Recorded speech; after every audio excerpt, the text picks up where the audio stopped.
8000 frappes aériennes russes, 4500 missiles lancés par l'armée du Kremlin sur l'Ukraine depuis le début de la guerre en février dernier. Ces chiffres ont été avancés ce samedi par Volodymyr Zelensky, qui a aussi dressé le bilan côté ukrainien.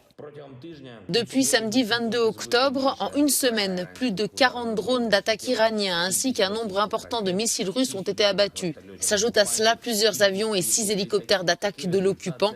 Un tel résultat signifie des centaines de vies ukrainiennes sauvées et des dizaines d'infrastructures préservées.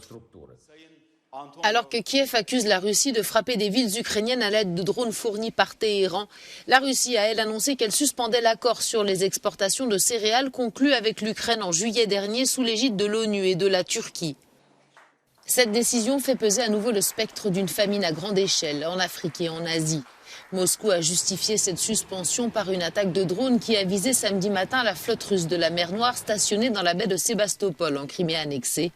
L'UE exhorte la Russie à revenir sur sa décision, une décision qui ne date pas d'hier selon le président ukrainien.